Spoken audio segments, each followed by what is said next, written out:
Hello and welcome everyone. स्वागत है आपका मेरे official YouTube channel agriculture success point पर। और आज अपने पढ़ेंगे ऑर्गेनिक मैटर के बारे में। ठीक है, ऑर्गेनिक मैटर और ह्यूमस के बारे में आज के इस लेक्चर में बात करेंगे।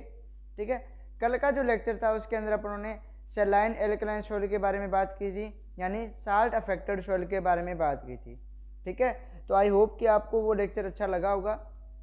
ठीक है, उसके अंदर मैंने आपको रिक्लेमेशन के बारे में उनकी जो भी इक्वेशन वगैरह थी वो अच्छी तरीके से कराई थी, उनको अच्छी तरीके से कर लेना। ठीक है, और 3 पॉइंट अभी लिखवाऊंगा मैं आपको, उनको अच्छे तरीके से नोट कर लेना। एग्जाम के अंदर वो है उन सॉइल के अंदर से पूछे जा सकते हैं।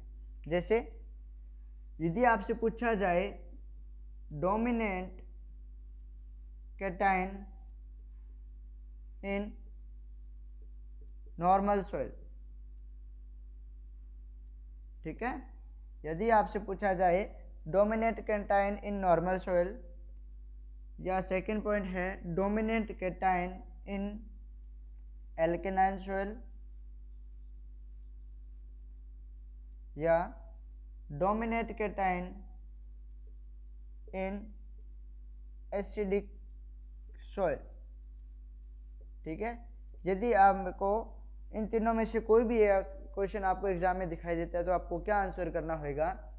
Dominant cation in normal soil. ठीक है, जो नॉर्मल सॉइल होती है उसके अंदर डोमिनेंट कैटायन कौन सा होता है? ठीक है ना, तो नॉर्मल सॉइल के अंदर ज़्यादातर कौन सा रहता है? आपका कैल्शियम जो है वो डोमिनेंट कैटायन रहता है। ठीक है ना, इसके बाद में यदि एल्कलाइन सॉइल की बात करें तो एल्कलाइन सॉइल के अंदर जो डोमिनेंट कैटायन होता है वो कौन सा होता है बेटा? वो होता है आपका सोडियम। ठीक है, और यदि एसिडिक सॉइल की बात होगी तो कौन सा होएगा डोमिनेंट कैटायन? हाइड्रोजन। ठीक है, तो इन तीनों पॉइंट को अच्छे तरीके से नोट कर लीजिए, एग्जाम के लिए बहुत ही इंपॉर्टेंट है। नॉर्मल सॉइल के अंदर कौन सा कैटायन डोमिनेंट रहता है, एल्कलाइन सॉइल में कौन सा रहता है, और एसिडिक सॉइल के अंदर कौन सा जो कैटायन है वो डोमिनेंट रहता है। इसके बाद में अपने ऑर्गेनिक मैटर या ह्यूमस को जो स्टार्ट करते हैं। ठीक है, यदि आप चैनल पर नए हैं तो चैनल को सब्सक्राइब करके बेल आइकन को ज़रूर दबा देना और वीडियो को लाइक करके शेयर ज़रूर करना, ताकि ज़्यादा से ज़्यादा एग्रीकल्चर कम्युनिटी इस प्लेटफॉर्म से जुड़ सके। ठीक है, तो अपने स्टार्ट करते हैं ऑर्गेनिक मैटर के बारे में।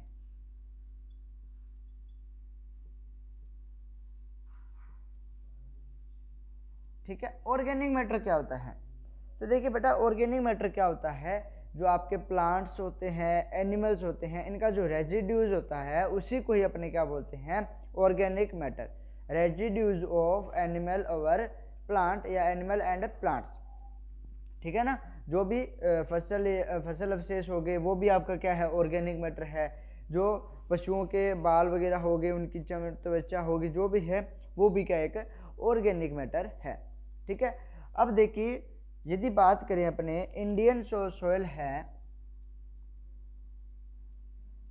ठीक है, जो इंडियन सॉइल है उसके अंदर जो ऑर्गेनिक मैटर की मात्रा है वो कितनी है? इंडियन सॉइल ऑर्गेनिक मैटर तो वो है बेटा 0.5%। ठीक है, जो इंडियन सॉइल है उसके अंदर ऑर्गेनिक मैटर की मात्रा कितनी है? 0.5%। ठीक है, यदि वहीं राजस्थान की बात करें अपने तो राजस्थान में कितनी है? 0.1 से लेके 0.3%। ठीक है, 0.1% से लेके 0.3%। ये आपके प्री पीजी के अंदर भी क्वेश्चन पूछा हुआ है, सुपरवाइजर के अंदर भी क्वेश्चन पूछा हुआ है, राजस्थान वाला। ठीक है, तो इंडियन सॉइल के अंदर ऑर्गेनिक मैटर कितना होता है? 0.5% है। और राजस्थान के अंदर कितना है ऑर्गेनिक मैटर? 0.1 से लेके 0.3% तक है। इसमें से जो 0.1% है ये आपका कहाँ है? ये आपका वेस्ट राजस्थान के अंदर। ठीक है, और 0.3% जो है वो है आपका साउथ राजस्थान में। ठीक है, ये वेस्ट राजस्थान वाला पूछा हुआ है सुपरवाइजर के अंदर। ठीक है ना, वेस्ट राजस्थान यानी जैसलमेर हो गया आपका। ठीक है, बाड़मेर आ गया, फलोदी आ गया। तो ये वाले जो हैं वेस्टर्न राजस्थान के अंदर आते हैं, जैसलमेर, बाड़मेर, फलोदी। ठीक है, तो यहाँ पे ऑर्गेनिक मैटर की मात्रा कितनी है? 0.1% है। ठीक है, यदि अपने बात करें साउथ राजस्थान की, जैसे आपका ये डूंगरगढ़ आ गया और डूंगरपुर और अपना ये उदयपुर हो गया, उदयपुर तो नहीं, हाँ उदयपुर आएगा इसके अंदर, ये भी नोट कर लेना। उदयपुर का सबसे ज़्यादा पूछा जाता है भाई कि साउथ राजस्थान जो उदयपुर है वहाँ पर ऑर्गेनिक मैटर कितना आता है, तो आपको 0.3 वाला जो डाटा लिखना होता है, ठीक है। तो ये याद रखना आपको, वेस्ट राजस्थान और साउथ राजस्थान, ठीक है। वेस्ट राजस्थान में 0.1% है और साउथ राजस्थान जो है वहाँ पर 0.3% है। तो ये था आपका डाटा, ठीक है। इंडियन सॉइल के अंदर 0.5% है। इसके बाद में अपने बात करते हैं भी जो बेमलन फैक्टर, एक आपने नाम सुना होगा, ठीक है, बेमलन फैक्टर, ठीक है। बेमलन फैक्टर क्या होता है, 1.724। एग्जाम के अंदर बहुत बार क्वेश्चन पूछा हुआ है, बेमलन फैक्टर कितना होता है, तो 1.724 जो है वो बेमलन फैक्टर होता है। कितना होता है, 1.724 होता है। अब ये बेमलन फैक्टर क्या होता है कि यदि आपके पास ऑर्गेनिक कार्बन की अमाउंट है तो आप उसको इससे मल्टीप्लाई कर दीजिए, तो आपके पास ऑर्गेनिक मैटर की मात्रा आ जाएगी कि वहाँ पर ऑर्गेनिक मैटर कितना है। मतलब इसका एक फॉर्मूला बनता है, organic matter is equal to organic carbon into 1.724, ठीक है। ये एक फॉर्मूला बनता है यदि आपको ऑर्गेनिक मैटर ज्ञात करना है, तो आपके पास ऑर्गेनिक कार्बन जो होता है उसके अमाउंट को इससे मल्टीप्लाई कर देते हैं, ठीक है ना। तो ऑर्गेनिक मैटर है, उसके अंदर यदि ऑर्गेनिक कार्बन की बात करूं तो कितना होता है बेटा, 58% जो है वो ऑर्गेनिक कार्बन होता है, ठीक है। मतलब ये समझ सकते हैं कि 100 ग्राम यदि अपने पास ऑर्गेनिक मैटर है तो उसके अंदर 58 ग्राम क्या है बेटा, ऑर्गेनिक कार्बन है। समझ आ गई, ठीक है। तो ये हो गया इसका बेमलन फैक्टर, ठीक है। अब बेमलन फैक्टर निकलता कैसे है, ये जो 100 है इसको डिवाइड कर दो 58 से, तो ये जो आएगा तो 1.724 ही आता है, इसको जब डिवाइड करते हैं। तो आपको इस इक्वेशन से आपको दो फॉर्मूले बन सकते हैं। ऑर्गेनिक मैटर ज्ञात करना है तो ये हो ही गया, ऑर्गेनिक कार्बन को 1.724 से मल्टीप्लाई कर दीजिए। यदि आपको ऑर्गेनिक कार्बन की अमाउंट ज्ञात करनी है तो आप क्या करोगे, ऑर्गेनिक मैटर है ये मल्टीप्लाई में है तो इधर क्या आ जाएगा, डिवाइड में आ जाएगा। 1.724 से इसको डिवाइड कर दो तो आपके पास ऑर्गेनिक कार्बन की मात्रा आ जाएगी, ठीक है। तो ये बेमलन फैक्टर वाला कंसेप्ट था, ठीक है। इसके बाद में अपने पढ़ते हैं ऑर्गेनिक मैटर के डिकम्पोजिशन के बारे में, ठीक है। डिकम्पोजिशन ऑफ ऑर्गेनिक मैटर,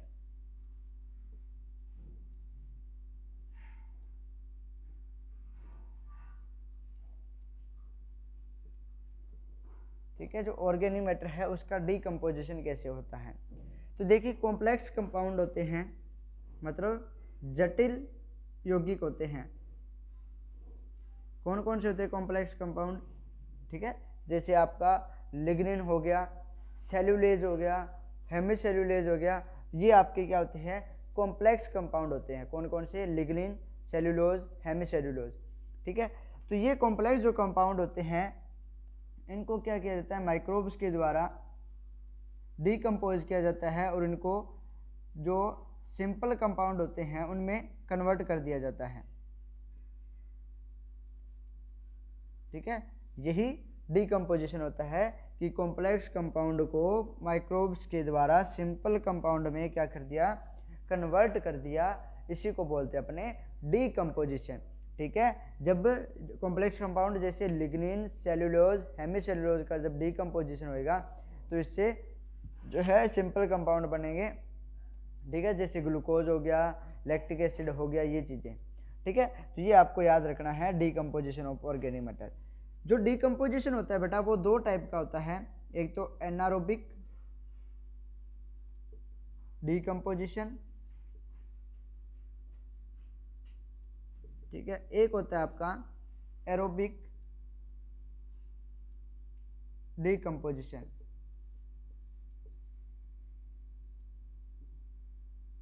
ठीक है। एनारोबिक और एक हो गया आपका एरोबिक डिकम्पोजिशन।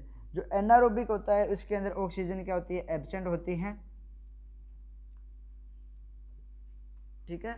और एरोबिक के अंदर क्या है, ऑक्सीजन की क्या है, प्रेजेंट होती हैं, ठीक है। मतलब ये जो एरोबिक डिकम्पोजिशन होता है वो ऑक्सीजन की प्रेजेंस के अंदर होएगा, और एनारोबिक डिकम्पोजिशन है वो ऑक्सीजन की एब्सेंट के अंदर जो होएगा, ठीक है। मतलब इसके अंदर जो ऑक्सीजन है वो यूज़ होती है, और एनारोबिक के अंदर ऑक्सीजन यूज़ नहीं होती है। अब देखिए होता क्या है, जैसे एनारोबिक डिकम्पोजिशन की बात करूं तो जैसे ये मान लो ग्लूकोज था C6H12O6, ठीक है। ऑक्सीजन के बिना इसका डिकम्पोजिशन हुआ तो इससे क्या बन गया, C3H6O3, ठीक है, और प्लस एनर्जी निकल गई सॉरी। ग्लूकोज था, इसका क्या हुआ, डिकम्पोजिशन हुआ तो इससे क्या बन गया, C3H6O3 बन गया, ठीक है। तो ये क्या कहलाता है आपका, एनारोबिक डिकम्पोजिशन कहलाता है, ठीक है ना। तो ये आपको याद रखने हैं, तो इसको नोट कीजिए पहले, फिर अपने अगले वाला पढ़ते हैं। एरोबिक डिकम्पोजिशन की इक्वेशन देखते हैं, कई बार ये एग्जाम के अंदर इक्वेशन ही आ जाती हैं, ठीक है। हाँ, इसको भी नोट कर लो, ये क्या होता है, लैक्टिक एसिड होता है। यहाँ पर लैक्टिक एसिड बन सकता है, मतलब एनारोबिक जो डिकम्पोजिशन होता है उसके प्रोडक्ट्स की बात करें, कौन कौन से प्रोडक्ट्स बनते हैं वो भी लिख लीजिए आप। एक तो ये लैक्टिक एसिड बन गया, और यहाँ पे क्या बन सकता है, अल्कोहल बन सकता है, ठीक है। और यहाँ पे क्या बन सकता है, मीथेन गैस बन सकती है, अल्कोहल बन सकता है, लैक्टिक एसिड बन सकता है, प्रोपेनिक भी बन सकता है, ठीक है। तो ये इसके एनारोबिक जो डिकम्पोजिशन है उसके क्या होते हैं, ये प्रोडक्ट्स होते हैं। कौन कौन से, आपका लैक्टिक एसिड हो गया, ठीक है, मीथेन हो गया, अल्कोहल हो गया, और एक आपका ये प्रोपेनिक एसिड हो गया, ठीक है। तो ये आपको याद रखने हैं किसके अंदर, एनारोबिक डिकम्पोजिशन के अंदर, ठीक है। C6H12O6 जो है ग्लूकोज था, इसका डिकम्पोजिशन हुआ, लैक्टिक एसिड बना, प्लस एनर्जी रिलीज हुई, ठीक है। और इसके लैक्टिक एसिड की जगह क्या बन सकता है, मीथेन भी बन सकती है, अल्कोहल भी बन सकता है, प्रोपेनिक एसिड भी बन सकता है, ठीक है। अब बात आती है एरोबिक डिकम्पोजिशन की। एरोबिक के अंदर क्या होएगा, ये आपका ग्लूकोज था C6H12O6, इसने क्या किया, ऑक्सीजन के साथ रिएक्ट करके माइक्रोब्स की प्रेजेंस में इसने क्या बना दिया, C6H8O7, ठीक है। ये आपको याद रखना है, C6H8O7, इसको क्या बोलते हैं अपने, इसको बोलते हैं अपने सिट्रिक एसिड, ठीक है। क्या बोलते हैं इसको, सिट्रिक एसिड बोला जाता है। तो ये आपको याद रखना है, C6H8O7 किसका फॉर्मूला है, सिट्रिक एसिड का फॉर्मूला है। आपसे एग्जाम के अंदर डायरेक्ट पूछा भी जा सकता है कि सिट्रिक एसिड किसको बोलते हैं, या इसका फॉर्मूला क्या होता है, ठीक है। प्लस इसमें से क्या निकलेगा, H2O और एनर्जी, ठीक है। और यदि देखें ये जो सिट्रिक एसिड है इसका एंड प्रोडक्ट जो क्या होता है वो H2O और CO2 होता है, ठीक है। तो ये एक एरोबिक डिकम्पोजिशन की इक्वेशन होगी कि ग्लूकोज था C6H12O6, ऑक्सीजन की प्रेजेंस के अंदर माइक्रोब्स ने उसका डिकम्पोजिशन किया, तो क्या बना दिया उन्होंने, जो सिट्रिक एसिड था वो बना दिया C6H8O7 प्लस H2O और एनर्जी रिलीज हुई, ठीक है। तो ये इक्वेशंस हैं जो आपके लिए बहुत इंपॉर्टेंट रहती हैं, और थ्योरी एग्जाम वालों के लिए तो बहुत ज़्यादा इंपॉर्टेंट रहती है, ठीक है ना। उनको इक्वेशन पे ही ये नंबर बनते हैं, और बहुत बार जो है पूछी जाती है आपके एक नंबर में कि एनारोबिक डिकम्पोजिशन की इक्वेशन बताइए, एरोबिक डिकम्पोजिशन की इक्वेशन बताइए। 12th क्लास तक में भी ये क्वेश्चन पूछा जाता है, 12th वालों को तो बहुत ज़्यादा ये इक्वेशन निकालता है क्वेश्चन, ठीक है। तो इसको आप नोट कर लिया होगा आपने। अब अपने पढ़ेंगे ये जो ऑर्गेनिक मैटर है इसका कंपोजिशन,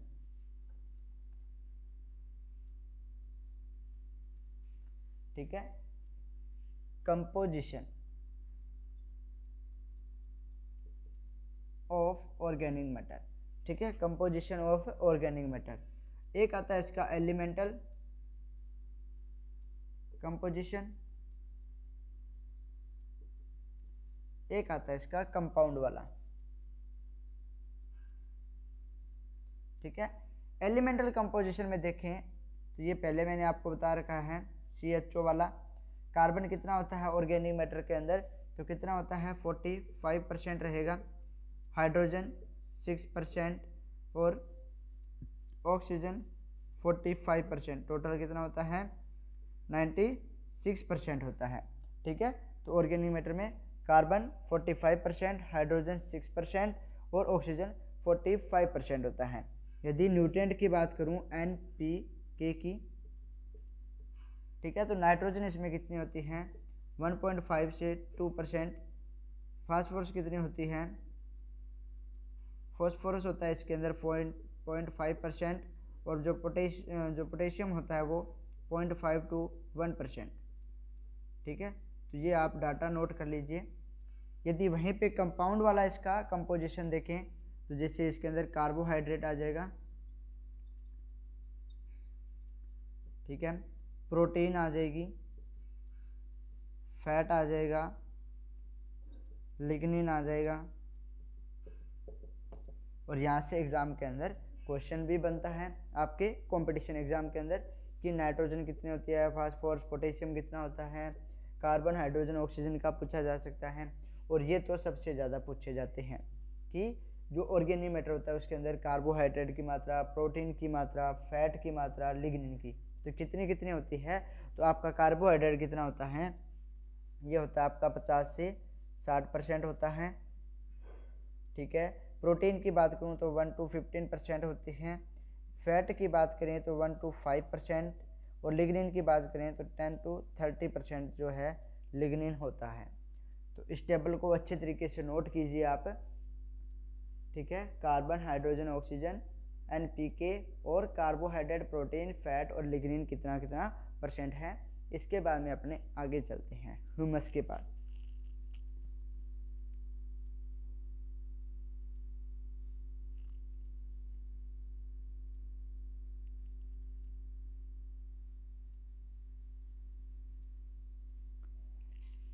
ठीक है, नोट कर लिया होगा और इस टेबल को अच्छे तरीके से रट लेना, एग्ज़ाम के अंदर बहुत बार पूछी जाती है ये।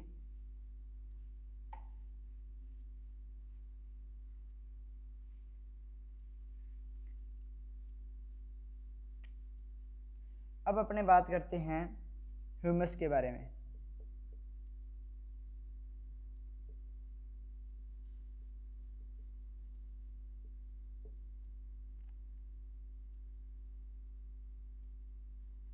ठीक है, कई बार ह्यूमस भी लिखा होता है ना, तो आप ह्यूमस के बारे में अपने पढ़ेंगे। ठीक है, ह्यूमस क्या होता है, तो देखिए ह्यूमस जो है वो क्या होता है, एक ऑर्गेनिक मैटर का ही टाइप है। मतलब ह्यूमस एक ऑर्गेनिक मैटर ही है, लेकिन क्या होता है कि ऑर्गेनिक मैटर जो है उसका डीकम्पोजिशन होने के बाद एक ब्लैक ब्राउन कलर का एक एमोर्फस कोलोइडल सब्सटेंस बनता है, उसी को क्या बोलते हैं अपने ह्यूमस बोलते हैं। ठीक है, ऑर्गेनिक मैटर का डीकम्पोजिशन होने के बाद ब्लैक ब्राउन कलर का एमोर्फस कोलोइडल सब्सटेंस बनता है, उसी को क्या बोलते हैं अपने ह्यूमस बोलते हैं। ठीक है, ह्यूमस जो है उसके अंदर यदि अपने उसका कंपोजिशन देखें तो उसके अंदर कार्बन कितना होता है, तो 60% होता है। ऑक्सीजन की बात करूं 35%, और यदि नाइट्रोजन की बात करूं तो 5% होती है। ठीक है, तो ये आपको ह्यूमस का याद रखना है। कार्बन 60% होता है, ऑक्सीजन 35%, और जो आपका नाइट्रोजन है ये 5% होता है। तो ये आपको याद रखना है ह्यूमस का। अब देखिए एक पॉइंट इसके अंदर याद रखना है अपने को, अभी मैंने डेफिनेशन में भी बताया था, ये क्या होती है, एमोर्फस होती है। ठीक है, एमोर्फस कोलोइडल सब्सटेंस होता है ये ह्यूमस। ठीक है, अब बात करते हैं तो ह्यूमस के अंदर इंपॉर्टेंट क्या चीज़ है। तो ह्यूमस जो है 3 टाइप की होती है, वो आपको याद रखनी है। कौन कौन सी होती है बेटा, ये याद रखना। एक होती है आपकी ह्यूमिक, एक होती है आपकी ह्यूमिन, और एक होती है आपकी फ्लोविक। ठीक है, जो ह्यूमिक होती है उसको जो है उसके अंदर जो है आप जो बेस होते हैं उसको उसके अंदर उसको सोल्यूबल होती है, जबकि एसिड के अंदर उसको इनसोल्यूबल माना जाता है। ह्यूमिन के अंदर क्या होता है, उसको जो एसिड और बेस दोनों के अंदर है इनसोल्यूबल माना जाता है, मतलब उसको अम्ल और क्षार दोनों के अंदर घोला नहीं जा सकता है। उसके बाद में आपका आता है आपका फ्लूविक, तो उसको क्या है एसिड और बेस दोनों के ही अंदर घोला जा सकता है। तो ये आपको याद रखना है ह्यूमिन, ह्यूमिक और फ्लूविक का। उनके बारे में मैं अभी लिखा रहा हूँ, प्लस उनका कलर याद रखना है।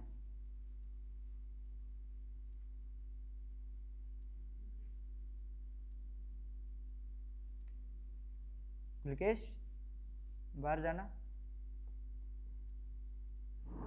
एक आपका हो गया ह्यूमिक, एक आपका हो गया ह्यूमिन और एक हो गया आपका फ्लूविक। ठीक है, ह्यूमस 3 टाइप की होती है, ह्यूमिक, ह्यूमिन और फ्लूविक। ठीक है, तो जो ह्यूमिक होती है वो क्या होता है आपका, ह्यूमन के अंदर आपको याद रखना है, ह्यूमिक के अंदर कि ये जो है soluble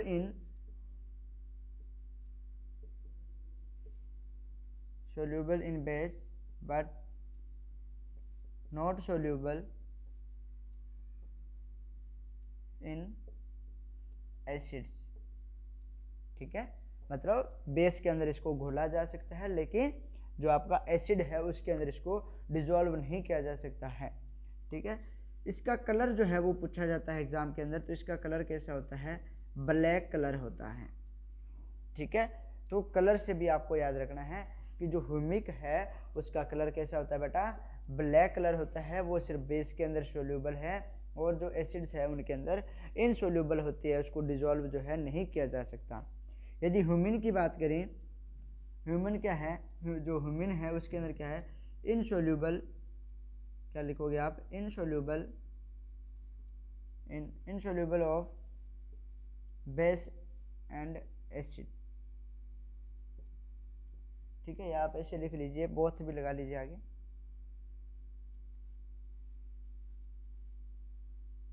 insoluble both acid and base. ठीक है, मतलब ये अम्ल और क्षार जो है दोनों के अंदर नहीं घुलता है humin, insoluble both acid and base. ठीक है, जो ह्यूमिन होता है उसका कलर कैसा होता है, इसका होता है ब्राउन कलर। ठीक है, इसका कलर कैसा होता है, ब्राउन कलर होता है। ये क्या है, soluble in both acid and base. इसको अम्ल और क्षार दोनों के अंदर घोला जा सकता है, किसको, फ्लूविक को। और इसका जो कलर होता है बेटा वो कैसा होता है आपका, लाइट येलो कलर। ठीक है, तो एक बार इसको नोट कीजिए अच्छे तरीके से कि कौन सा जो है वो किसके अंदर सोल्यूबल होता है, किसके अंदर इनसोल्यूबल होता है, कलर कैसा रहता है। ठीक है, तो ये जो है इम्पोर्टेंट है आपके लिए, कंपटीशन एग्ज़ाम से और थ्योरी एग्ज़ाम दोनों के अंदर पूछा जाता है कि ह्यूमस कितने टाइप की होती है।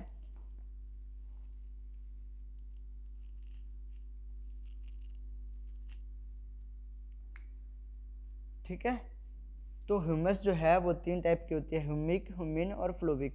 ह्यूमिक जो है वो सिर्फ बेस के अंदर सोल्यूबल है। ठीक है, एसिड के अंदर उसको घोला नहीं जा सकता है, ब्लैक कलर होता है इसका।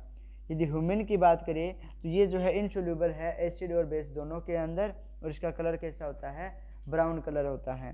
फ्लूविक की बात करें तो ये क्या है, सोल्यूबल होती है बोथ एसिड और बेस दोनों के अंदर, उसको अम्ल और क्षार दोनों के अंदर घोला जा सकता है, और लाइट येलो कलर जो है इसका है कलर। ठीक है, 1 मिनट रुकिएगा।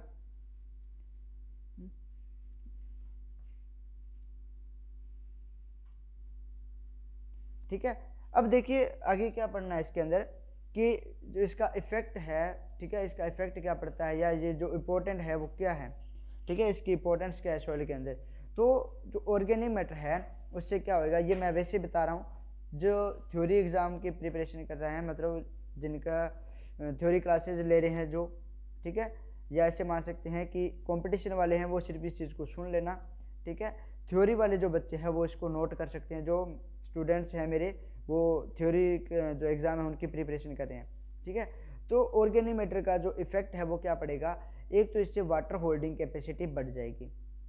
ठीक है, पीएच जो है वो कम हो जाएगी, क्योंकि इससे क्या बनेंगे बेटा, ऑर्गेनिक एसिड्स बनेंगे, एसिड बनेंगे तो पीएच अपने आप ही कम हो जाएगी। ठीक है, तो एक तो क्या होगा, पीएच कम हो जाएगी, वाटर होल्डिंग कैपेसिटी बढ़ जाएगी, पोरोसिटी भी बढ़ जाएगी। ठीक है, प्लस इसके अंदर क्या होएगा कि जो आपकी बल्क डेंसिटी है वो क्या हो जाएगी, रेड्यूस हो जाएगी, न्यूट्रिएंट होल्डिंग कैपेसिटी बढ़ जाएगी। ठीक है, तो ये कुछ मेन इंपॉर्टेंट पॉइंट है जो आपको याद रखना है। ठीक है, बफरिंग कैपेसिटी है वो भी इसकी बढ़ जाती है ह्यूमस के कारण। ठीक है, तो ये आपको याद रखना है। यदि प्लास्टिसिटी की बात करें,